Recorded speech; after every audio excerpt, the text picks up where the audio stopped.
Jadi aku tuh memang ada autoimun dan sebenarnya ini tuh udah terjadi lama. Jadi ini bukan terjadi ketika proses diet. Bayangin dulu aku bisa makan dari aku umur 16 itu nasi sabrok-abrok gitu ya. Which is gulanya kan banyak banget tuh udah kayak gitu, sosis 2 potong. Bayangin setiap hari begitu, nggak ada serat, nggak ada protein alami yang kita kalau cewek setengah mati kan. BAB. Nah, semenjak aku coba untuk ngikutin nutrisi yang seharusnya aku makan, lumayan loh sekarang. Halo semuanya, selamat datang di podcast dari Asaren dan sekarang kita akan berbincang-bincang lagi nih di sini dan kali ini kita akan berbincang bersama Kak Devi Anastasia. Hai. Udah banyak yang tahu ya, Kak Devi ini kan memang alumni dari MasterChef Indonesia season 9. Betul. Dan Kak Devi juga dikenal sebagai content creator lifestyle, terus juga sering ya pasti namanya MasterChef pasti masak-masak, bikin resep gitu ya.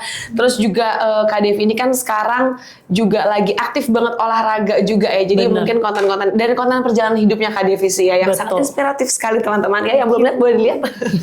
Karena aku pun juga aku pribadi juga tahu Kak Devi dari konten Kak Devi yang membuat perjalanan hidup yang sangat inspiratif sampai akhirnya bisa seperti sekarang gitu. Kak Devi mungkin boleh diceritakan dulu nih gitu backgroundnya Kak Devi gimana?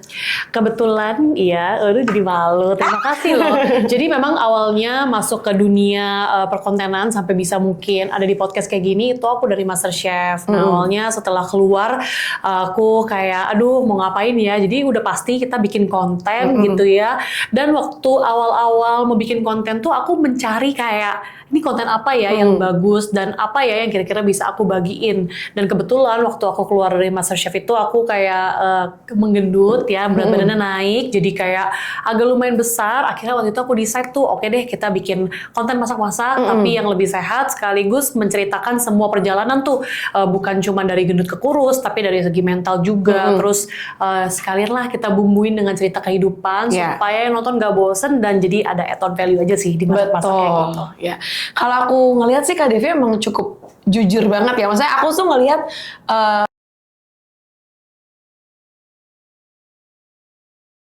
ya udah it is what it is aja gitu. Memang ternyata itu menjadi add-on value-nya dari Kak Devi gitu. Kak Devi tapi menarik banget nih kan Kak Devi tadi sempat mention, sorry ya maksudnya aku nggak bermaksud gimana, tapi kan Kak Devi sempat mention bahwa pas ikut MasterChef agak sempat naik berat badannya gitu ya. Dari segi looks juga pasti kan kelihatan berbeda secara signifikan gitu. Tapi setelah keluar Kak Devi malah membuat resep makanan sehat. Nah, gimana respon netizen juga di saat itu dan gimana Kak Devi menghadapi masa-masa itu? Oke, sebenarnya waktu aku di MasterChef itu nggak yang kayak gendut banget atau berat badannya berlebih banget. Tapi sebenarnya buat cewek-cewek terutama kita ya standar di Indonesia itu tuh udah kayak harus kayak besar, bener. Dan apalagi kalau kalian tahu di TV nih yang benar-benar kurus aja, entah kenapa tuh melebar. Jadi itu bukan hoax ya kayak gitu dan kelihatannya lumayan lebar. Dan waktu aku keluar dari MasterChef nih namanya juga kayak baru banget ya di industri, makin stres jadi makin naik lagi.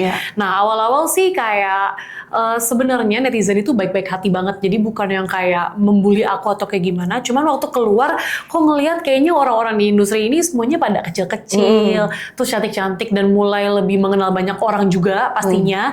Jadi udah banyak juga tuh yang mulai ngingetin, kayaknya kamu sebenarnya oke, tapi kayaknya badannya harus dikecilin deh, misalnya kayak gitu. Atau banyak yang bilang ketika kita konten masak-masak nih, gimana nggak makin gede, soalnya kontennya masak. Jadi kayak aduh salah terus nih, berarti udah apa ya, saatnya untuk berubah gitu. Kita nggak boleh denial dan nggak boleh tutup kuping lah gitu. Paling itu sih responnya awal-awal.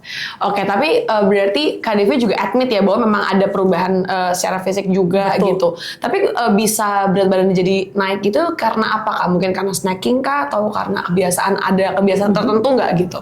Oke, jadi aku pikir karena aku orangnya aktif, kayak suka bergerak, suka masak, aku pikir itu cukup. Aku selalu merasa kayak gue kan orangnya aktif nih, ceria kayak gitu. Aku pikir itu sama dengan adalah bergerak cukup banyak untuk membakar kalori.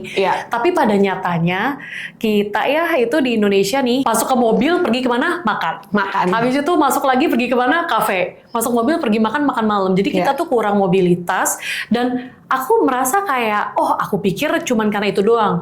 Tapi ternyata pilihan makanan aku tuh juga salah. Jadi kayak makan roti, sedikit doang kok, makan rotinya cuman segenggam kecil tangan. Padahal aku ternyata tuh nggak oke sama sekali buat makan roti gitu. Jadi bermulai dari ketidaktahuan dan mulai kayak, aku pikir gak apa-apa, ternyata nggak bisa di badan aku kayak gitu. Oke, berarti di situ Kak Devi udah mulai agak-agak menyadari ya gitu ya. Kalau boleh tahu Kak, emang perubahan berat badan tuh sampai seberapa sih? Kok kayaknya sampai sebegitu lumayan mengganggu Kak Devi juga gitu. Nah, jadi to be note dulu ya, aku dari kecil itu karena selalu dikasih makan, jadi aku juga nggak pernah tuh kurus. Kayaknya dulu zaman SD aja ya, itu udah menduduki kayak 50 kiloan gitu. Jadi Zaman SD tuh ya? Betul, jadi seinget aku deh di foto-foto gitu ya, aku tuh nggak pernah kurus. Terus bermulai dari awal aku itu sampai gede banget, pernah sampai nembus di atas 100 kilo, itu waktu aku di Jerman. Karena kan kayak makan makan kaleng, udah Processed kayak food gitu, ya? betul. Udah kayak gitu, mohon maaf ya pemirsa, alkohol, ya, bir gitu, terkenal dengan kota dan negara bir ya. Habis itu nasi. Karena kan kayak negaranya dingin, jadi aku merasa kayaknya nih butuh karbo yang banyak, tapi turns out berlebih. Nah, ketika waktu pulang ke Indonesia ikut MasterChef, kan syutingnya tuh dari pagi ke pagi, otomatis berat badan menurun sedikit. Ya, kayaknya seinget aku tuh dari 100-an berkurang deh, dia sekitar 80-an kayak gitu. Tapi waktu keluar MasterChef, balik lagi nih, udah nggak ada kegiatan lagi tadi, kurang bergerak tadi, naik lagi sampai ke peaknya kalau di Indonesia itu 96 kilo. 96 kilo, oke. Itu udah kalau makan malamnya 100, paginya baru 96 tuh. Nah tapi Kak, ada efek ke fisik nggak yang dirasakan? Maksudnya dari perubahan berat badan yang signifikan itu, Kak Devi ada mulai terganggu physically nggak? Apa mungkin ada kolesterol mungkin gitu? Atau misalkan mungkin ada concern kesehatan lain nggak?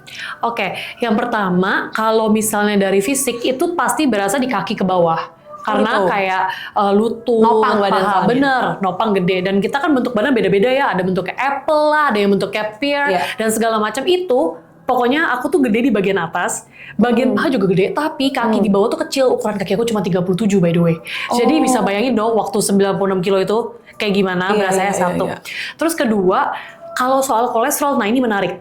Orang bilang kan kolesterol itu kerasa di leher bagian belakang. Tapi kalau kita udah 10 tahun makan daging, kaleng, terus seafood gitu ya, percaya mau kolesterolnya mau 200, itu nggak ada rasanya. Kebal. Bener, kebal. Jadi kayak pikirnya tuh kayak sakit-sakit itu udah nggak bisa dibedain. Kayak sakit leher, sakit pundak, sakit kepala, itu udah nggak bisa dibedain itu kolesterol atau bukan. Nah, tapi that's why kita mesti cek kesehatan rutin. Nah, tapi paling itu sih di fisik itu paling berasa yang suka sakit-sakit itu adalah punggung dan kaki. Kaki. Jadi kayak ya karena kaki kan nopang ya. Apalagi tadi Kak Devi bilang cukup kontras ya sebenarnya antara berat badan dengan ukuran kaki juga udah dari situ aja udah signifikan gitu. Dan itulah akhirnya yang ngebuat Kak Devi ngerasa mulai ada yang janggal nih kayaknya ya. Kayak something needs to be done gitu ya. Betul. Oke, berarti tadi kan Kak Devi mention di awal netizen ya responnya so far baik. Nah tapi setelah berjalannya waktu makin banyak bikin konten, adakah hujatan-hujatan yang larinya ke fisik? Oke, nah jadi gini, hujatan lari ke fisik itu pasti kayak ada aja kayak gitu ya. Tapi permasalahannya, aku suka kayak diskusi sama teman-teman yang lain. Kenapa ya dulu gue tuh susah banget buat turun berat badannya? Karena aku tuh orangnya pede banget. Jadi, tau gak sih, justru bahayanya dulu di komen aku tuh lebih banyak begini. Ah, lu mah gak apa-apa, agak gendut, soalnya mukanya manis, ada lesung pipit. Jadi malah merasa makin pede dan merasa kayak it's okay deh buat gemuk karena tetap dihargain kok kayak gitu. Terus kayak dari komen jahat itu mungkin cuman 7/100 komen kayak gitu dan malah kayak lebih banyak yang mendukung dan lebih banyak yang kayak nggak apa-apa kok kamu mah walaupun cabi tetap cantik, tetap kayak walaupun gemuk tetap ada followersnya, jadi kayak toxic positivity. Betul. Jadi dari itu aku baru ngerti juga sekarang. Nah, jadi aku tuh nggak begitu terganggu dengan komen yang jahat, tapi ternyata kita itu juga bukan nggak bisa kurus-kurus kalau nggak dibully, tapi juga karena terlalu percaya diri. Nah ini juga notes-nya ya. Kalau percaya diri juga susah kurus gitu kan. Dan maksudnya ini mungkin kita lurusin dulu nih Kak Devi. Ini kurus di sini bukan masalah fisik aja ya, tapi lebih concern lebih ke kesehatan. Betul. Jadi mungkin kita ganti kata-katanya kurus dengan apa ya? Sehat lah ya, sehat dan proporsional gitu. Karena kan kadang-kadang orang tuh mikirnya, ih kata siapa kalau sehat itu harus kurus. Benar. Maksudnya bukan ke situ ya, tapi maksudnya berat badan yang ideal supaya kesehatannya juga lebih stabil. Betul. Gitu ya. Nah tapi apa Kak ketika apa titik terendahnya Kak Devi gitu sampai akhirnya Kak Devi ngerasa kayaknya harus diet nih gitu. Bener. Oke, jadi titik terendah yang pertama aku merasa, jadi waktu keluar dari MasterChef itu kan aku baru sekitar 25 tahun ya. nggak sampai bahkan 24 ya. Aku merasa kok kayaknya aku tuh masih di bawah 25 tahun, tapi terkadang kalau pakai baju itu kelihatannya kayak ibu-ibu. Jadi tiba-tiba mulai banyak komen yang kayak, hah? Masih 24? Saya pikir udah 30. Wah, itu waktu baca kayak gitu, buset. Juga ya? Iya juga ya. Terus dulu rambut aku ya, boro-boro warna gini dulu kuning. Sukanya Pendek juga gak sih Kak? Pendek, Iya kan? jadi bener-bener kayak ibu arisan. Tapi bukan begitu ya maksudnya. Nah cuman aku merasa kayak kok mulai banyak yang bilang kayak mukaku tua. Terus aku tuh hobi banget jalan-jalan. Jalan-jalannya nggak mesti yang jauh ke luar negeri atau mahal. Kayak suka ke taman atau ke mall. Tapi kaki itu makin lama sakit. Tapi sakitnya itu di bagian yang spesifik. Bukan cuman kayak pegel-pegel betis atau kesemutan. Sakitnya itu persis di bonggol sebelah kanan. Dan selalu ngilu. Dan itu after jalan-jalan atau bangun pagi.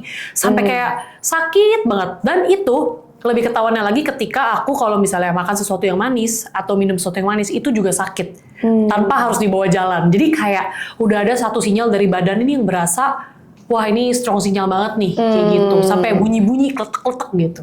Sampai segitunya? Betul, sampai ada kayak ngek-ngek beneran bunyi seret gitu. Oh, jadi ya karena ada respon badan ya, Betul. ada respon secara fisik yang akhirnya ngebuat Kak Devi kayaknya udah saatnya nih. Benar, gitu. udah saatnya. Terus apa first step-nya dari Kak Devi di saat itu ketika memutuskan kayaknya harus diet? Gitu.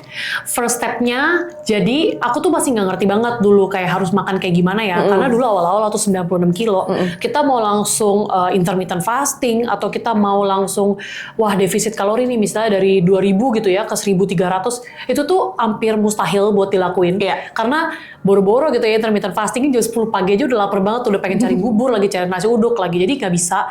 Dan waktu itu yang aku ambil awal-awal, aku tuh ada lihat kayak zaman dulu kan kita ini banget tuh apa namanya hits banget yang jus-jusan. Oh, yang iya, di iya. botol-botol gitu ya. Nah aku tuh kayak coba untuk gimana kalau lapar aku ganti ke buah-buahan Iya. dan ke smoothies kayak gitu. Nah awalnya aku tuh dulu suka banget ngejus seledri dan ini aku sering banget juga bagiin Aku ke baru followers ya, lihat. iya kan. Dan aku merasa kok abis minum seledri ini kayak badannya agak lumayan enakan ya, terus nggak gampang lapar kayak Oke. gitu. Akhirnya step pertama aku itu mulai mencari tahu tentang gimana caranya menahan lapar dulu.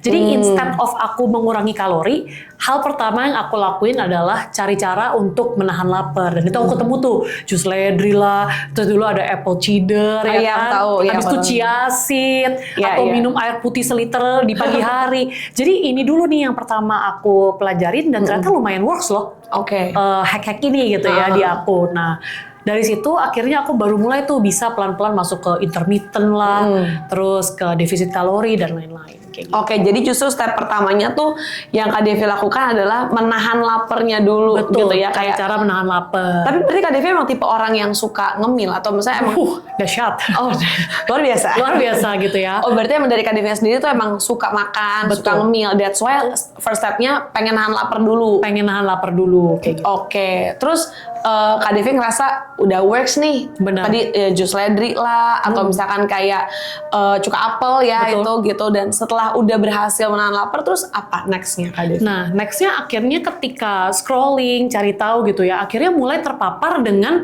nutrisi kayak gitu. Oke. Kayak harus makan apa ya supaya kenyangnya jadi lebih lama. Mulai aware nih ya. Mulai aware, karena kan mulai scrolling, terus mulai berat badan udah mulai turun juga tuh dikit-sedikit ya kan, 1-2 Oke. kilo, terus mulai happy. Jadi 1-2 kilo itu, atau 1-3 kilo ya, itu tuh gak kelihatan kalau kita Iya, betul. ada di 96 kilo gitu ya. Tapi yang kempes duluan kalau di aku tuh perut. Jadi kalau lagi turun tuh biasa perut kelihatan duluan atau pipi tirus oke. duluan. Kalau tangan sama paha sih ya bohwat lah kita nggak bisa kelihatan gitu ya. Yaudah lah ya. Bener. Dan akhirnya mulai happy, akhirnya mulai cari tahu nih kayak gue harus ngapain lagi ya supaya bisa terus turun berat badannya. Kayak gitu. Oke. Nah, Kak Devi ini mencari tahu soal apa yang ngebuat Kak Devi akhirnya kayak tergerak untuk cari tahu soal nutrisi gitu. Karena yang pertama happy, udah mulai kelihatan kayak wah kurusan gitu ya. Terus kedua aku takut justru kayak oh ini kan udah coba macem-macem nih. Jangan sampai apa yang kita masukin ke dalam badan salah semua. Iya, benar. Kayak gitu. Dan baru tuh mulai terpapar, oh ternyata apa yang kerja di kamu dan works di aku tuh beda. Kayak Iya. gitu. Jadi ada orang yang mungkin nggak cocok sama sekali makan daging merah. Atau ada orang yang kayak, apa namanya, cocok nih buat puasa intermittent atau defisit. Tapi ada orang juga yang ternyata makannya 7 kali sehari tapi kecil-kecil-kecil, dan ternyata turun buat dia. Jadi namanya fase kita turun itu nggak bisa tuh dari 96 kilo ke sekarang aku 68 kilo itu 30 kilo hilang dalam satu model diet itu biasa jarang banget yang aku tahu kayak gitu. Jadi aku tuh dalam proses aku turun ini, aku tuh mencari terus. Ini udah turun 5 kilo, tiba-tiba stuck lagi, apa yang salah ya? Kayak harus ngapain lagi? Jadinya semakin lama semakin teredukasi dan terinformasi benar lah gimana caranya turun berat badan ini. Oke, jadi Kak Devi tuh struggle-nya adalah ketika udah berhasil nih dari pola menahan lapar, berhasil turun, dan struggle-nya di stagnannya itu gitu. Betul. Ada nggak efek samping yang Kak Devi rasain di fisik Kak Devi gitu? Misalkan mungkin kan ada orang yang misalkan dia diet tapi dia jadi misalnya jadi lemes gitu. Betul. Atau misalkan dia diet tapi ada ngaruh misalnya ke kulitnya mungkin gitu. Atau kayak aku tuh dulu kan aku misalkan kayak jadi breakout gitu misalnya. Kalau Kak Devi gimana? Aku jujur nggak ngerti karena aku bukan expert gitu ya. Tapi perubahan fisik kayak jerawat, terus emosi, gampang marah sampai sekarang sih itu ya di belakang layar mohon maaf ya. Itu udah bawaan cewek kayaknya kalau emosi. Kalau udah deket-deket tanggal itu emosi. Terus udah kayak gitu bukan cuma itu rambut rontok. Oh iya? Bener, jadi kalau makan terlalu sedikit, kekurangan protein, itu juga rambut rontok. Sorry Kak Devi, aku mau tahu ini kalau misalkan gejala, maksudnya kayak hal-hal ini, segala macam rambut rontok, terus juga jerawat gitu-gitu terjadi, itu setelah Kak Devi cari tahu soal nutrisi atau sebelum? Sebelum, jadi kayak dari fase-fase mencoba, atau bahkan ketika aku mulai mempelajari pun, kan kita mohon maaf ya agak-agak cari-cari tahu sendiri gitu. Jadi pokoknya ketika dimakan wah salah nih, nggak bisa dimakan ini, nggak bisa gitu ya. Terus kadang kurang ke informasi juga tentang kayak gini. Jangan banyak makan daging merah ya, makannya yang lain. Makannya ikan nih bener, tapi seafood. Juga kayak kepiting, udang gitu, ternyata nggak cocok juga kayak gitu. Nah akhirnya kayak coba-coba makanan inilah yang bikin alergi, rambut rontok, terus terlalu sedikit makannya jadi kayak GERD gitu ya, kayak perutnya nggak enak, terus atau kayak pagi-pagi, tau nggak sih kayak takaran chia seed, takaran apple cider itu juga nggak boleh salad ternyata. Pikir kan kalau kebanyakan chia seed kayak jadi tahan lapar gitu, tapi ternyata chia seed itu juga nggak boleh banyak-banyak per hari. Jadi banyak misinformasi yang akhirnya mempengaruhi bentuk badan aku juga. Tapi yang jerawatan itu sih benar-benar paling potek banget gak sih hati kalau jerawatan? Iya potek banget, apalagi kulit cewek lagi kan gitu. Apalagi kalau kamu ngonten juga kan itu kan pasti sangat berpengaruh gitu. Bener, jadi diedit terus capek. Selain jerawat, permasalahan efek kulit lain ada nggak Kak? Di tangan itu ya awal-awal, kalau ini sih ada hubungannya nanti mungkin kita akan bahas ya, karena kan sempat ada eksema juga. Jadi kayak eksemanya itu bisa memerah juga. Jadi kayak kadang itu stay gatel, tapi kadang stay bisa makin ruam gitu, kayak kayak abis kena panas. Misalnya kalau misalnya aku kebanyakan minum susu atau gula yang ternyata nanti kita bahas juga ya, aku tuh nggak bisa sebenarnya kayak kebanyakan gula, tepung dan susu. Berarti lactose intoleransinya juga mungkin bisa jadi emang kurang bagus sama gluten intoleransinya. Betul. Oke Kak Devi, jadi berarti kalau aku simpulkan awalnya kan tadi mencoba untuk cari cara untuk menahan lapar. Terus setelah udah berhasil ternyata ada kejadian-kejadian itu dulu ya. Benar. Ada jerawat dulu yang muncul gitu, ada juga rambut rontok yang muncul, eczema yang jadi mencuat gitu ya ke permukaan kulit gitu. Berarti setelah itu baru akhirnya Kak Devi kayaknya concern terhadap nutrisinya. Betul.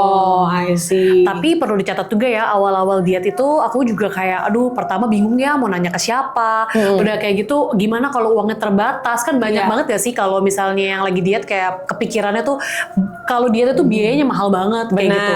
Terus udah kayak gitu juga takut nanya ke orang-orang lain karena takut yang kayak dipikir ala lu mana sih usahanya nanya-nanya doang.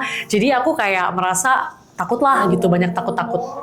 I see. Jadi ya karena itu ya, apalagi kalau orang mau dia tuh ada aja omongan-omongan orang ya gitu ya. Tapi Kak, aku tuh sempat lihat postingannya Kak Devi gitu ya soal autoimun. Betul. Apakah itu ada kaitannya? Apa yang terjadi di kulitnya Kak Devi? Apakah ada kaitan dengan autoimun gitu? Betul. Nah itu ada banget ya. Jadi aku tuh memang ada autoimun dan sebenarnya ini tuh udah terjadi lama. Jadi ini bukan terjadi ketika proses diet.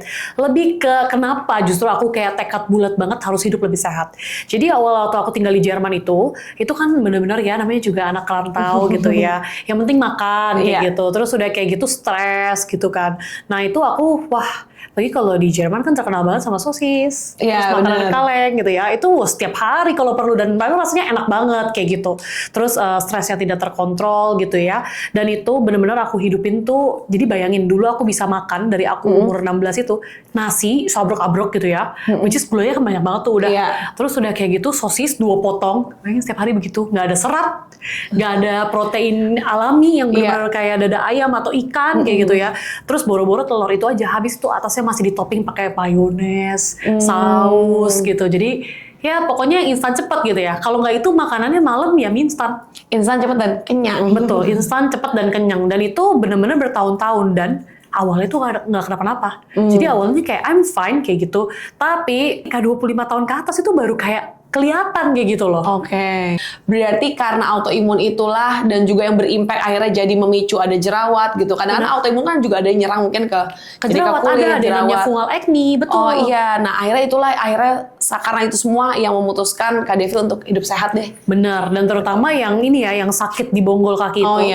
Jadi mungkin di sini ada teman-teman yang lebih expert lah yang bisa ngejelasin. Tapi autoimun itu tuh banyak banget jenisnya, bukan cuma menyerang kulit, tapi yang menyerang sendi sampai ada yang nggak bisa jalan, ngilu gitu ya.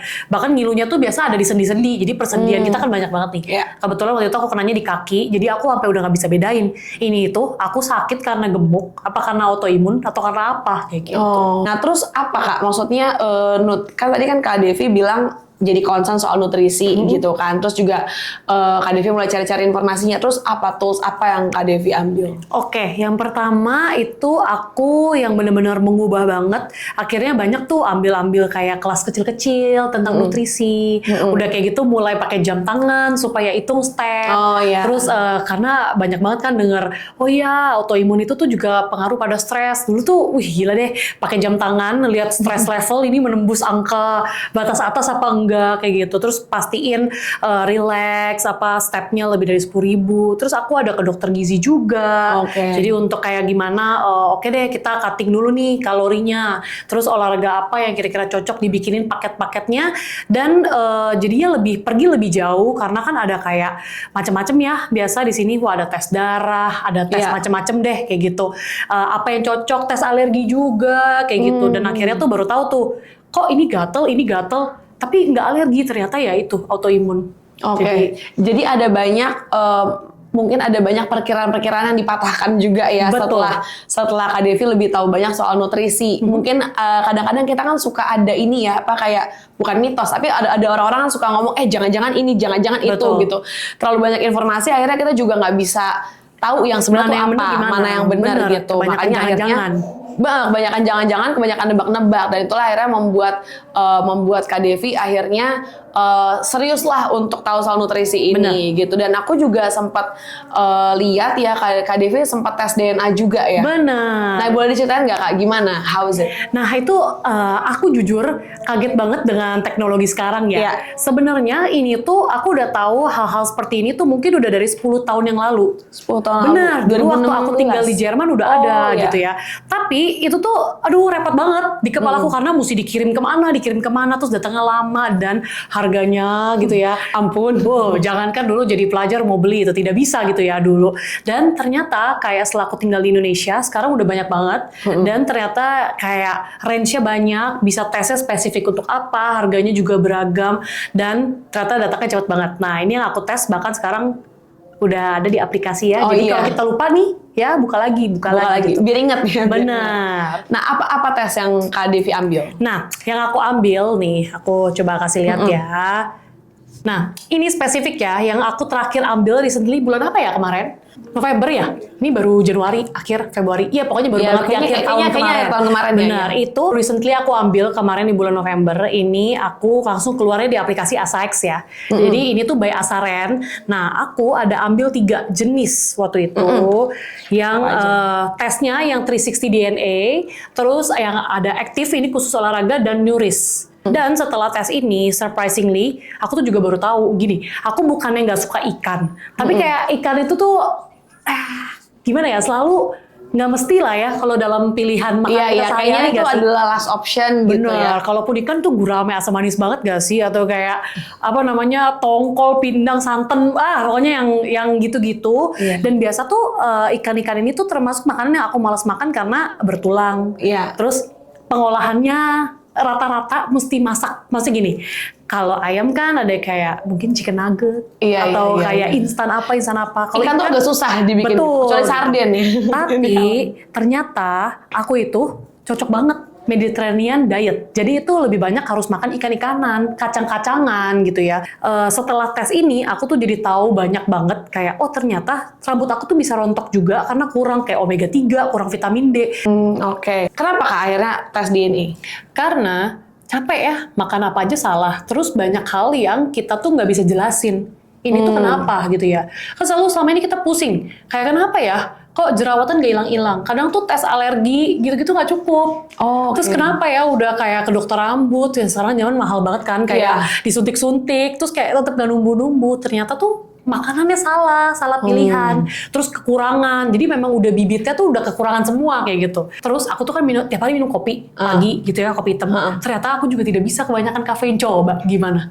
Bayangin kalau nggak tes DNA. Bener gitu kan, selama ini ternyata yang kayak ada di badan aku semuanya salah karena nggak pernah mau ngerti, dan kadang orang suka takut karena denial, tidak mau ambil karena takut ketahuan, takut nggak bisa. Tapi di situ juga kita jadinya nggak bisa ada perubahan karena kita selalu tidak tahu apa yang badan kita benar-benar perluin. Jadi tes DNA ini Kak Devi kalau boleh aku simpulin, berarti Kak Devi merasa bahwa tes DNA ini tuh adalah tools untuk Kak Devi bisa mengenal diri Kak Devi lebih baik lagi. Bener. Secara nutrisi juga. Bener. Supaya bisa tahu nih next step-nya mesti kayak gimana Bener. gitu. Jadi justru salah banget kalau kita takut untuk tes DNA gitu. Betul. Justru malahan kalau bisa sedini mungkin tes DNA Bener. gitu. Tapi Kak Devi pernah mikir nggak sih, kan Kak Devi bilang udah pernah tahu tes DNA tuh dari 10 tahun lalu gitu. Bener. Pernah nggak kepikiran kayak coba aja ya dari dulu udah tahu tes DNA gitu? Nah, lucunya ya, ini kalau boleh jujur, aku pikir tuh dulu kayak gini, gimana mungkin orang bisa kayak tahu semuanya dari tes yang gimana ya? Cuman dari air liur, bukan air liur ya, cuman dari saliva, habis itu dikirim gitu ya. Terus kayak zaman dulu kan kita gimana kalau ketukar, gimana kalau expired, terus gimana kalau cuman hoax, dan dulu tuh kan harganya mahal banget. Iya. Jadi si pelajar bokeh ini juga kayak mau coba ya pun malas gitu kan. Mikir gitu kan. Nah, tapi ternyata kebetulan ada kesempatannya gitu ya. Sekarang udah terpapar, bisa bayar gitu ya, dan ngelakuin tes, kok bener semua. Kamu ngerasa berarti kayak pantes Pantes gitu ya. Dan ketika dijalanin, pantes, jadi lebih sehat gitu. Ngerti banget perasaan itu. Betul. Jadi tes DNA ini membantu Kak Devi untuk mengenali diri Kak Devi, dan juga akhirnya Kak Devi jadi tahu nih mesti ngapain gitu. Bener. Karena kan memang Kak Devi juga pasti kan pengen sesuatu yang lebih baik untuk dirinya Kak Devi. Bener. Terus apa Kak perubahan yang paling dirasakan gitu setelah memperbaiki nutrisinya? Nah, itu yang nomor satu kelihatan di aku. Ketika bangun tidur itu nggak bloating. Jadi aku itu lucu, tiap bangun pagi nih, apalagi kalau malamnya kita habis makan mie instan atau habis makan cake, itu malamnya kelopak matanya jadi kecil. Tau gak kenapa? Soalnya mukanya naik.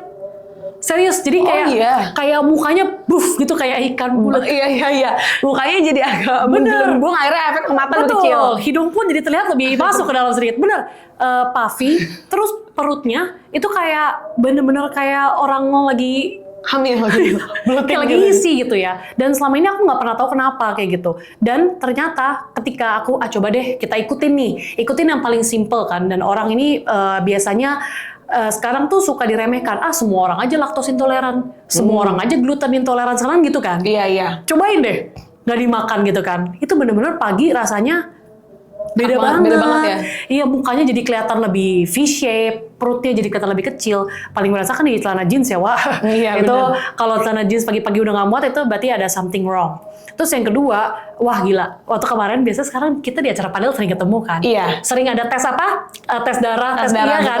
Kemarin ada satu kali, aku tes, masa kolesterolnya 190?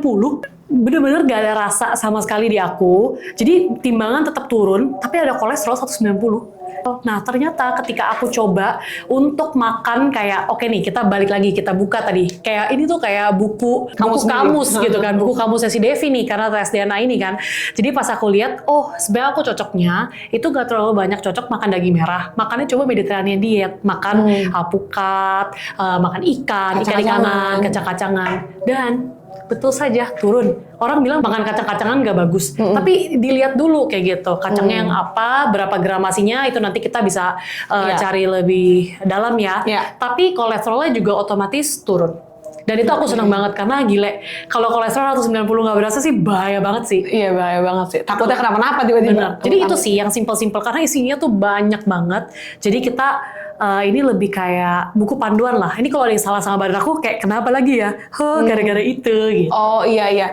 Jadi yang aku simpulkan berarti Kak Devi tuh berasa di badannya Kak Devi gitu ya. Bener. Semuanya. Bahkan kadang-kadang yang kita ngerasa udah dibenerin, ada lagi nih yang belum dibenerin. Kayak tadi kan akhirnya Kak Devi ya mau nggak mau lihat lagi. Nah berarti kan kebablasan juga ya. Kebablasan juga bener. Berarti kan kadang-kadang cewek kan suka cheating juga gitu kan. Tapi gimana Kak?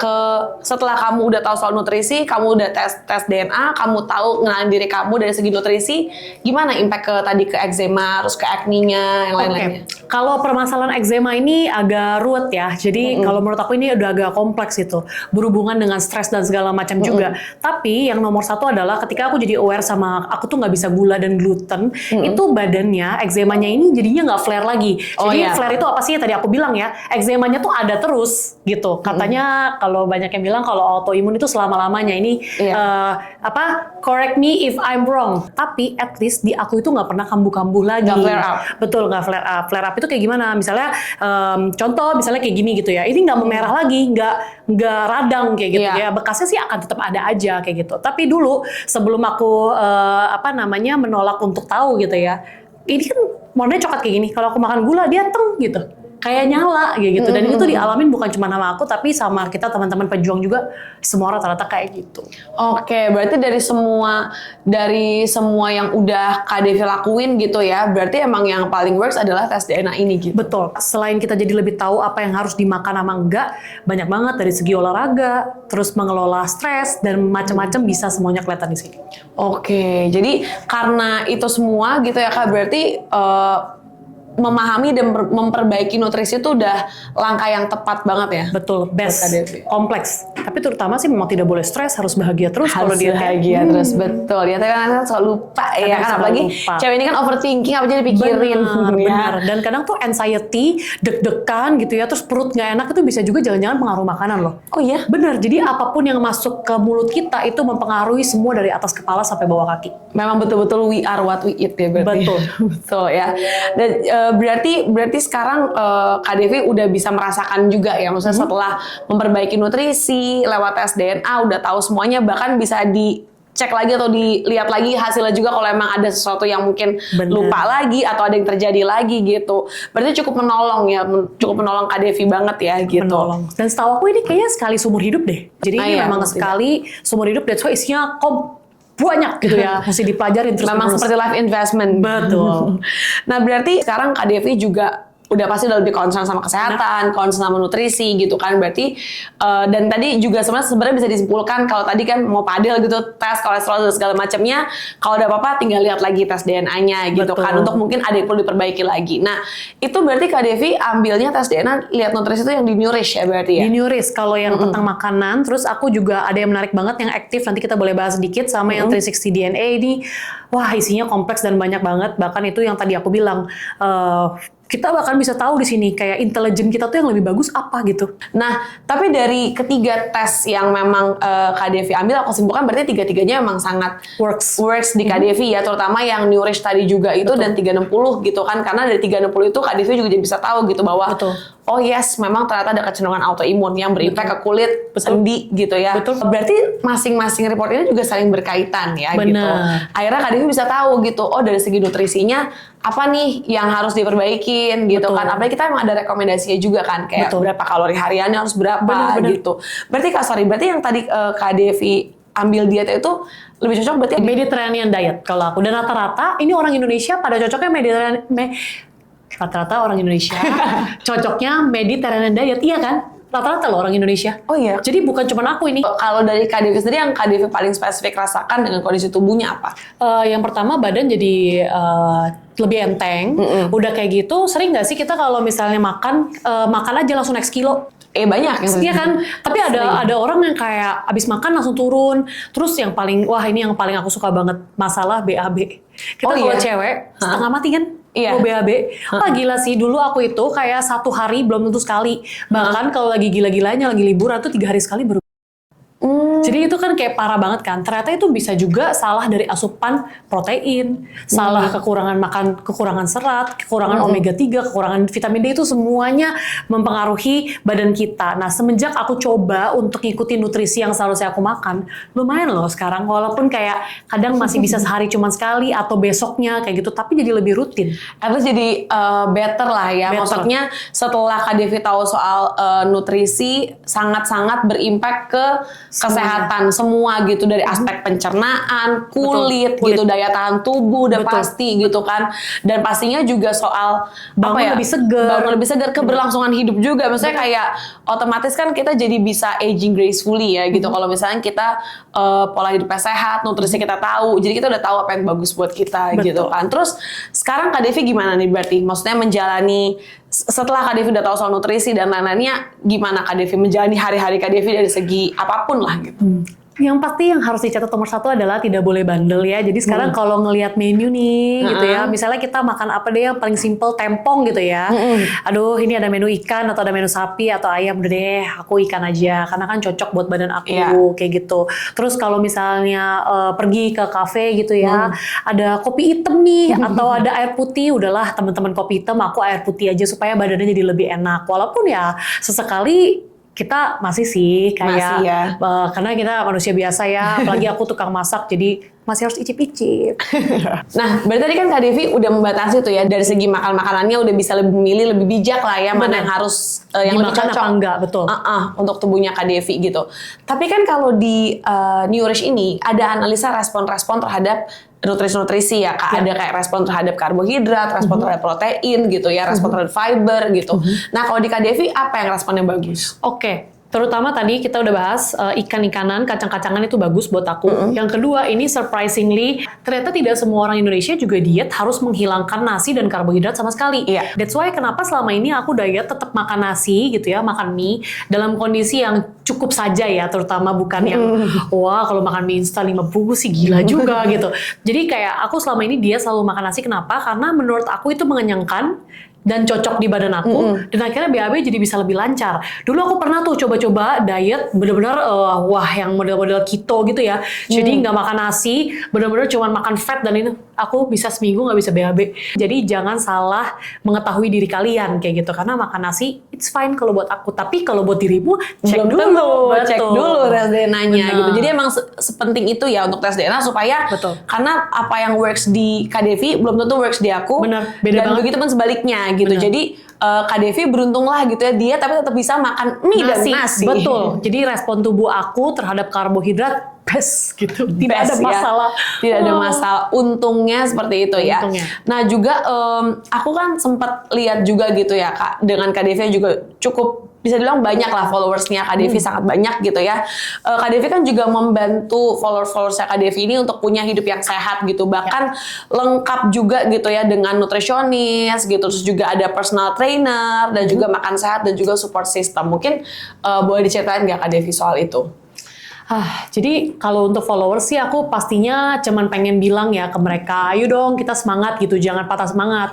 Karena jadi lucunya followers aku ini tuh semuanya kayak grow old with me gitu loh, grow up together. Karena kan mungkin mereka follow ketika kita sama-sama lagi kelebihan berat badan nih. Jadi pertama mereka relate, oh ada nih konten kreator juga yang lagi kelebihan berat badan. Tapi nggak mau berhenti di situ gitu loh, karena kasihan banget. Kita jadinya cuman saling mempengaruhi, mungkin cuma berbagi kebahagiaan tapi tidak berbagi sesuatu yang benar untuk kedepannya. Akhirnya aku selalu kayak encourage mereka, yuk kita memang lagi kelebihan berat badan. apakah itu 1000% buruk? Mungkin 9.900 enggak. Jadi iya, itu tidak baik kayak gitu. Karena kenapa? Untuk punya hidup yang panjang gitu ya. Walaupun banyak orang ya, aku tuh paling gak suka deh katanya, oh ya tapi meninggal di tangan Tuhan gitu ya. Itu betul gitu ya. Tapi kita bisa memberikan yang lebih baik untuk tubuh kita, memberikan yang lebih baik juga mungkin untuk suami kita, untuk anak kita gitu ya, untuk keluarga. Kenapa? Karena ketika kita lebih sehat, umur kita lebih panjang, kita bisa bantu lebih banyak orang, kita bisa bantu diri kita sendiri, nggak nyusahin juga kayak gitu. Bisa lebih produktif juga, itu juga udah pasti loh, karena secara pikiran lebih sehat, secara badan juga lebih kuat. Nah, akhirnya aku selalu bilang ke mereka, yuk kita masak lebih sehat. That's why aku bikin konten-konten makanan sehat. Terus kalau ada journey kayak pergi ke nutrisionis kayak tadi ya, habis itu ada personal trainer, aku juga share ke mereka. Share juga bukannya cuman kayak video-video, oh ya gue pergi, enggak. Ya kita sebisa mungkin kita share harga gitu ya. Kalau ini tuh masih affordable. Sebisa mungkin kita kasih tahu, oh kalau misalnya kamu nggak bisa bayar PT, apa yang harus kamu lakuin di rumah? Misalnya dari 10.000 steps kah kita jalan sehari-hari. Terus kalau misalnya bagian tentang tes DNA juga mereka perlu tahu nih kalau ada hal-hal yang kayak gini. Dan ini tuh bukan mitos kayak gitu ya, tapi ini adalah sebuah kenyataan yang bisa mereka coba dan harganya masih oke kayak gitu. Oke, jadi berarti podcast ini juga merupakan salah satu upayanya Kak Devi untuk juga men-encourage ya followers-followersnya Kak Devi juga bahwa ada loh tools nih ya buat kamu yang mungkin pengen punya hidup lebih sehat, pengen mengenali dirinya sendiri gitu. Tadi Kak Devi sempat mention gitu kan, harganya juga affordable gitu. Seberapa affordable yang Seberapa affordable? Oke, yang aku tahu ya, yang best price-nya itu adalah di bawah 1 juta dan ini bisa banget dikumpulin ya. Maksudnya gini, aku nggak bilang ini adalah uang yang kecil buat semua orang, tapi aku pengen kayak mereka mengerti prioritasnya. Ya, gini, kalau badan udah sakit, tapi yang diutamain masih beli jajan dan beli yang lain-lain, itu tuh adalah keputusan yang menurut aku, menurut keyakinan saya, itu kan lagi zamannya, itu tidak wise kayak gitu. Karena alangkah baiknya kita tahu prioritas. Oke, badan lagi nggak enak nih, apa yang harus kita beli? Berarti makanan yang lebih sehat, vitamin, dan sesuatu yang untuk mengetahui diri kita gimana caranya berubah jadi lebih baik. Tapi buat teman-teman yang udah kerja kayak gitu ya, ini juga perlu banget karena selain nutrisi yang bisa kamu tahu, badan lebih sehat, kalau badan lebih sehat pasti pikiran lebih jernih, mana tahu kamu bisa dapat promosi gitu ya. Terus yang ketiga, ini adalah mengetahui potensi. Ini best banget. Jadi selama ini mungkin kita jangan-jangan bekerja tidak pada tempatnya. Tidak sesuai dengan bidangnya kayak gitu ya. Bahkan ya aku rekomendasiin banget. Jadi ini aku sampai rekomendasiin gitu ya ke anak-anak yang baru mau kuliah. Kenapa Kak Devi? Ini menarik buat aku, maksudnya kayak, kenapa Kak Devi merekomendasikan tes DNA ini justru ke anak-anak yang baru start mau kuliah? Gini, karena di kuliah itu adalah menurut aku masa-masa yang lumayan krusial ya. Rata-rata anak-anak lepas pergi ngekos, makan apa aja. Terus biasa maunya makan sehari sekali yang kenyang Padang gitu ya misalnya. Udah kayak gitu banyak juga yang hilang arah ya, tidak mengerti harus kemampuannya ini apa kayak gitu. Dan jadi ini aku saranin banget ke anak-anak yang baru mau tumbuh kembang yang lebih tua lah kayak gitu. Oh, jadi justru karena tadi kalau aku simpulkan gitu dari Kak Devi kan yang memang juga pengen tahu gitu, maksudnya pengen, mungkin karena Kak Devi berkaca dari Kak Devi sendiri ya. Maksudnya Kak Devi kan juga di Jerman itu dari kapan ya by the way? Aku dari umur 16 tahun. Berarti itu udah fase-fase mau kuliah juga ya? Bener. Iya kan, dari fase-fase mau kuliah gitu kan. Jadi mungkin kalau bisa dibilang mungkin Kak Devi yang sekarang tuh berbicara pada Kak Devi yang kecil gitu ya di saat itu, yang di 10 tahun lalu seandainya itu gitu. Tahu gitu. Seandainya kamu tahu earlier tentang tes DNA, akan ada banyak keputusan-keputusan yang lebih wise yang bisa diambil. Mungkin kalau bisa aku simpulin kayak gitu. Karena kan ini cuma sekali seumur hidup, jadi jangan nunggu sakit salah gitu ya. Benar. Kalau sakit ada tempatnya lagi yang lain gitu. Ini tuh kayak buku kamus kita yang bisa kita pegang sekali, kita ambil gitu ya, kita bayar dan kita bisa pegang ini seumur hidup kayak gitu. Untuk jadi panduan makanan dan kedepannya gimana. Vitamin juga. Contohnya metabolisme ya? Betul. Jadi tentang olahraga, tentang vitamin apa yang kita kekurangan memang bawaannya, ada bibit penyakit apa, itu bisa kelihatan semua.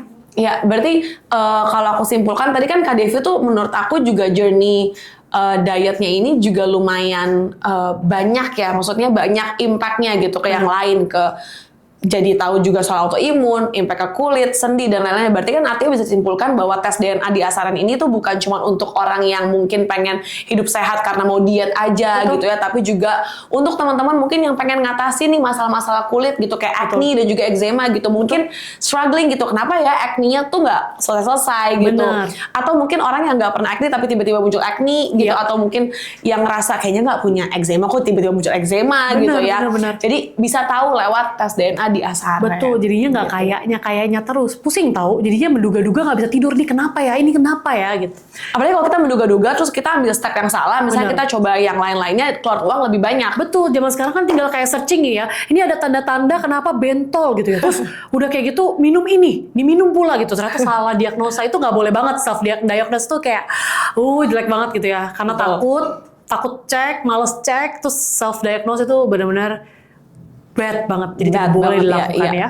Betul, tadi kan Kak Devi juga sempat mention ya soal nutrisi. Kak Devi taunya dari Nourish ya. Ya, Kalau Nourish Nourish Plus itu Kak Devi bisa tahu kayak contohnya gitu kan, Kak Devi pernah ada acne gitu. Nah itu tuh bisa di personalize Kak dari segi meal plan-nya. Karena pasti kan meal plan untuk orang yang misalnya ada acne, Betul. pasti ada makanan-makanan yang boleh atau tidak boleh. Kan? Bener banget. Gitu. Jadi Lebih sensitif ya. Lebih sensitif gitu. Jadi sangat membantu sekali untuk ya kayak Kak Devi bilang kan ini buat anak-anak kuliahan juga bagus nih. Nah itulah daripada searching-searching yang misalkan mungkin juga nggak kurang informatif atau kurang kredibel, better langsung ambil tes DNA. Menurut aku ini kayak kalau di Korea kan suka dihadiahi lipatan mata ya. Kayaknya kalau buat kita nih, nanti moms nih kalau ada yang nonton, kayaknya boleh banget gak sih? Kayak udah lulus gitu ya, SMA, sekarang mau kuliah. Kamu tes ini. Menarik banget karena jadi ketika dia dilepas keluar pun, dia udah tahu gitu, udah masak tahu apa buat kuliah yang sehat, pilih makan apa. Menurut aku ini bagus banget. Iya, apalagi kan kalau umur-umur segitu juga kadang-kadang mungkin ada hormonal acne lah, Benar. atau ada permasalahan-permasalahan yang mungkin bermuncul di usia-usia yang lagi banyak pertanyaan gitu. Jadi ini bisa menjadi jawaban juga. Dan di Nourish Plus ini tuh juga bahkan sampai ada calorie tracking gitu loh. Jadi sangat membantu sekali buat teman-teman mungkin yang aduh suka bingung nih kalorinya berapa nih, nah ini bisa nih dibantu di track gitu. Bisa kayak difotoin gitu ya? Nanti ada food logging namanya Kak. Jadi nanti bisa masukin misalnya Kak Devi pagi makan apa, siang makan apa gitu. Nanti dihitungin. Iya, baik. Jadi kita nggak usah ngitung sendiri gitu. Best. Jadi bisa lebih terkontrol. Ya betul sekali. Bener. Jadi lebih enak lah gitu kalau misalkan buat teman-teman mungkin yang pengen diet tapi nggak ada guidance-nya. Bener. Nah ini sih. Soalnya jangan ini ya, size itu kadang kecil. Tahu gak sih sekarang lagi hits banget apa mochi pistachio Dubai ya? Itu kecil segitu, itu 1000 kalori menurutku. Jadi jangan pikir nih kayak sumpah aku makan manis banget. Itu pasti kalorinya gede banget, maaf ya pengakuan. Tapi bener, ini berarti penting banget karena ini juga dari followers aku sering ada pengaduan ya. Aku kecil kok gigit kuenya tapi kalorinya banyak. Jadi dibandingin makan itu tuh, mendingan kalian makan nasi sama makan ikan sama makan ayam, dada ayam yang banyak. Jadi lebih kenyang seharian. Dan ini mungkin info juga ya sedikit. Kalau protein kalian terpenuhi, biasa kita tuh nggak craving sama manis. Oh iya. Betul. Karena memang aku juga pernah dengar dari teman-teman aku yang diet juga. Apalagi kalau respon tubuhnya bagus sama protein ya. Betul. Gitu. Itu tuh bisa sangat membantu banget gitu untuk supaya nggak craving gitu. By the way, di Nourish ini juga ada satiety response gitu. Jadi kayak ternyata di tubuh kita tuh juga bisa kedetect gitu Kak. Kayak ini sinyal cepat kenyang. Jadi kadang ada orang yang dia tuh makan tapi dia tuh nggak bisa kenyang-kenyang. Ternyata by genetik itu ada analisa namanya satiety response. Apakah kamu relate? Kayak kenal. Apakah aku harus ambil Nourish Plus lagi? Kayak kenal ya. Sebenarnya di Nourish biasa ada tapi intinya tuh di Nourish Plus lebih personalized. Lebih berasa ditemenin lah dietnya. Benar. Jadi kayak ketika kita ada yang nggak ngerti juga tinggal buka, tanya gitu ya. Berarti bisa juga kayak tinggal kita kasih tahu kita makan apa, kalau misalnya udah cukup udah stop ya kayak ada reminder ada warning ya, ada warningnya gitu. Kalori kamu sudah tidak ada untuk hari ini gitu kan. Kamu nggak boleh makan lagi. Udah nggak boleh makan lagi. Cukup. Yang paling penting itu ada meal plan-nya sih Kak. Ya. Meal plan karena kan kadang-kadang kita cuma pentingin dari segi kalori, tapi kita nggak pentingin dari segi nutrisi. Dan aku rasa itu terbukti banget di Kak Devi ya. Betul. Kalau aku simpulin dari obrolan kita nggak terlalu banyak bahas kalori. Benar. Tapi kita banyak bahas soal nutrisi. Karena ternyata faktor nutrisi itu jadi faktor yang menentukan impact lainnya di hidupnya Kak Devi ya. Benar. Gitu, bukan cuma soal dietnya tapi dari segi kesehatannya, kulitnya gitu. Jadi ternyata faktor nutrisi ini juga nggak boleh disepelein. Betul. Ya berarti kalau misalnya ada kayak resep-resep gitu itu bagus banget karena aku bisa bilang dari perubahan aku yang segitu banyaknya semua itu mostly dari apa yang masuk ke mulut. Betul. Jadi kalau makan yang tepat, sehat, kalian bisa punya panduan, bakal cepet banget turun berat badannya atau bisa ke goals kalian, entah itu muka yang lebih kinclong, badan yang lebih sehat. Benar, jadi nutrisi ini tuh mungkin harus benar-benar ditekankan, nggak cuma berimpact ke berat badan, tapi ke semuanya. Benar. Semua aspek gitu ya. Kak, kalau boleh disinggung sedikit, tadi kan kita udah ngomongin ya soal nutrisi, olahraga juga sempat kita singgung sedikit dan lain-lainnya. Kalau boleh tahu sekarang berat badan Kak Devi di angka berapa? Tadi sih waktu nimbang 68 kilo ya. Wow, keren banget. Tapi, nah ini juga sih yang aku masih pelajarin ya. Jadi aku juga terus-terusan mempelajari nih, kayak ini buku kehidupan aku ini kayaknya si tes DNA ini ya. Jadi aku tuh juga masih mempelajari kenapa ya. Aku tuh kalau makan cepet banget naik tuh susah turunnya. Tau gak sih ada orang loh yang tipe badannya dia bisa makan nih naik sekilo. Tapi ada orang itu yang ada analisanya di Nourish. wah di sini lengkap banget. Pokoknya kalian bisa cari. Atau mungkin ternyata orang banyak yang bilang kalau manis tuh bahaya. Padahal kebanyakan garam pun bahaya gitu. Dan itu bisa bikin badan kita jadi kayak ngiket air. Dan akhirnya kita juga suka turun. Jadi ini aku juga kayak masih bergumul. Aduh kalau nggak boleh manis, nggak boleh asin, makan apa gitu ya. Tapi dengerin badan kalian gitu ya. Apalagi kita udah mau 30 ini. Nanti kan kalau cewek tuh banyak banget ya permasalahannya. PCOS. Betul. Gitu ya. Terus zaman sekarang kayak banyak banget lah. Banyak banget permasalahan yang biasanya ada di kita nih, wanita-wanita. Gitu ya. Dan itu biasanya apa yang masuk dari makanan. Jadi walaupun aku sekarang sudah 68 kilo, ini aku lagi ada di fase yang tidak mudah untuk turun kayak gitu ya. That's why aku harus kembali lagi menggali kira-kira menu-menu apa nih yang cocok. Nanti mungkin habis ini aku Nourish Plus juga berarti. Karena Devi Anastasia udah mulai kehabisan resep sehat gitu ya. Mana tahu bisa kita copy buat konten. Betul, karena kita ada cooking recommendation. Cooking recommendation. Ya, sangat cocok dengan Kak Devi ya. Mungkin Kak Devi modify lagi dari cooking recommendation-nya juga bisa gitu. Karena emang harganya juga sangat affordable. Teman-teman, ya. Masih ya, under 1 juta ya. Masih, pokoknya aman aja Kak Devi. Nanti mau langsung juga boleh banget ya. Bisa itu. Bisa itu ya. Oke, jadi kalau aku simpulin ya dari obrolan-obrolan kita nih Kak Devi ya, berarti Kak Devi tuh nggak masalah dengan berat badan ini. Malah Kak Devi tergolong orang yang sangat percaya diri gitu. Betul, ya. percaya diri banget. Cuman toxic positivity inilah yang akhirnya malah menggerogoti Kak Devi yang terlalu nyaman akhirnya sampai ada impact dulu nih ke fisiknya Kak Devi gitu ya. Dari mulai ngerasa kok kayaknya kalau jalan udah nggak bisa 10.000 langkah gitu ya, sendinya bonggol pahanya sakit gitu kan. Dan setelah Kak Devi mencoba gitu, first stepnya adalah menahan lapar ya kan, mulai mencari metode gimana cara supaya nahan lapar dulu gitu ya. Tapi ternyata malah ada impact lain nih gitu. Adalah impactnya ke kulit gitu ya, acne, terus juga eczemanya juga jadi sering flare up gitu. Mungkin karena faktor juga lifestyle, cari-cari gitu yang kan. nggak pasti, Cari-cari yang nggak pasti, coba ini itu, nutrisinya nggak pas, takaran nutrisinya nggak pas juga gitu. Sampai akhirnya Kak Devi concern ke soal nutrisi. Kak Devi mencoba juga berbagai macam cara gitu ya. Gimana caranya untuk bisa tahu tentang nutrisi ini, sampai akhirnya Kak Devi tes DNA di Asaren juga gitu, dan akhirnya Kak Devi bisa tahu banyak banget tentang dirinya Kak Devi. Kak Devi mulai benerin nutrisinya, metabolisme, vitamin, nutrisi segala macamnya, dan akhirnya dengan sendirinya bukan cuma turun berat badan doang, tapi juga berimpact ke kesehatan kulitnya Kak Devi. Gitu. Kalau di konten tuh sering dibilang loh, kayak setiap bulan makin glowing. Bener, aku juga merasa kayak gitu. Soalnya aku semakin aware dan semakin ingin menggali. Kita lihat ya, lihat yang hari ini post sama yang kemarin November terakhir tes gitu ya, 3 bulan aja kalau dijalanin tuh bener-bener benar. Berarti kesimpulannya adalah tes DNA itu penting sekali ya Kak Devi ya, untuk bisa mengenali dirinya sendiri. Kalau tadi boleh kutip kata-kata Kak Devi itu kayak buku kehidupannya Kak Devi. Kehidupannya aku gitu. Ya, karena kalau emang kita ada yang mungkin ada kenapa-napa lagi, kayak waktu itu Kak Devi lagi tes gitu kan, mau padel, tiba-tiba kolesterol kok segini gitu kan. Nah, terus belajar aja nggak apa-apa kan, selama masih ada panduan dari si hasil tes DNA di Asaren ini. Apalagi udah ada yang sekarang Nourish Plus, udah ada cooking recipe, terus ada trackernya juga, ada meal plan-nya juga. Kurang apa? Udah bisa dibantuin, ditemenin proses dietnya, apapun goals-nya bisa dibantu. Sekarang tinggal jangan alasan ya. Aku biasa kalau di konten aku juga sering marahin followers aku. Gimana tuh kalau udah semuanya mudah tapi masih tidak dilakukan, itu maunya gimana? Coba gitu ya. Sekarang tuh udah banyak banget yang bikin konten-konten sehat gitu ya. Dan kamu mau kurang apa lagi kayak gitu untuk menjadi hidup yang lebih baik.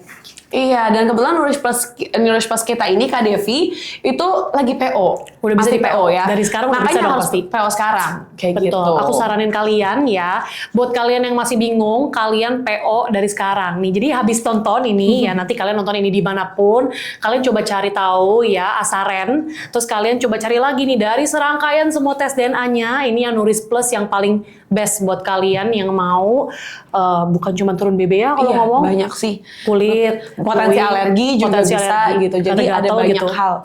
Ada banyak hal yang bisa ditahu lewat Nourish Plus ini. Nah, Terakhir, Kak Devi ada closing statement untuk para followers-followersnya Kak Devi atau siapapun yang nonton podcast ini? Aku entah kenapa, jadi setiap kali closing statement itu aku biasanya yang aku kepikiran langsung. Hari ini aku kepikiran banget sih. Banyak orang yang kepengen ngubah hidupnya lebih baik tuh mungkin yang muda, yang belum dapat pacar atau yang apa karena supaya pengen glowing. Tapi kayaknya hari ini aku spesifik pengen ngomong ke moms deh. Ke mama-mama yang mungkin udah melupakan dirinya dan lebih banyak mengurus anak dan suami ya, yang sudah lupa mengurus dirinya sendiri karena kesibukan, terus karena kurang apa ya, zaman sekarang tuh kalau jadi moms, aku sering bacain komennya, nggak penting lah buat diri sendiri.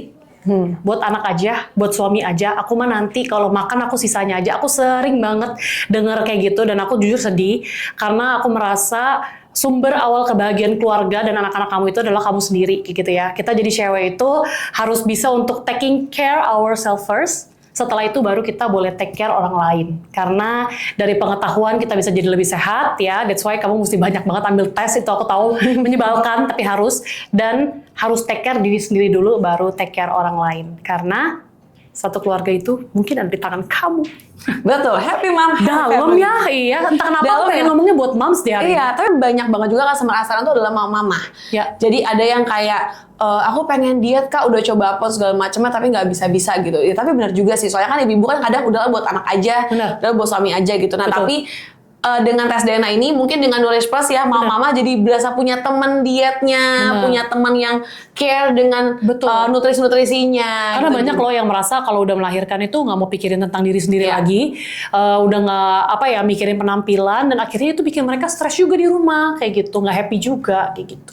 Betul, jadi dalam sekali ya teman-teman ya pesannya ya. Jadi buat mama-mama dan mungkin siapapun ya, cowok-cowok even yang kalau misalkan cowok-cowok juga harus ya. Kalian mau nggak setiap kali lewat kayak ganteng juga nih orang kayak gitu kan? Ya cowok-cowok juga harus lah menjaga penampilan kalian. Betul, karena banyak juga cowok-cowok mungkin obesitas ya gitu. Mungkin karena ngerasa udahlah nggak terlalu penting, yang penting tetap ngerasa sehat-sehat aja. Betul, apalagi kalau cowok tuh paling bahaya apa tau? Ban pinggang. Benar. Semua benar penyakit. sekali, semua penyakit. Makanya hati-hati ya teman-teman. Ini bukan cuman perkara turun berat badan, tapi ini juga soal kesehatan secara keseluruhan gitu ya.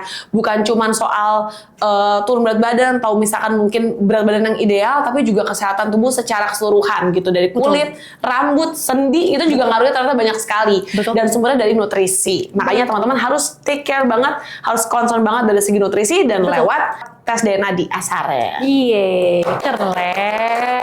Terima kasih Kak Devi, sangat kasih. insightful, eye-opening sekali. Terima kasih udah berbagi journey-nya sama Asaren dan juga teman-teman yang nonton di sini. Hopefully kita bisa bertemu lagi. Thank you so much. Terima kasih Kak Devi. Bertemu di mana lagi ya kita selain ini? Coba komen-komen di bawah ini. Ada section lain.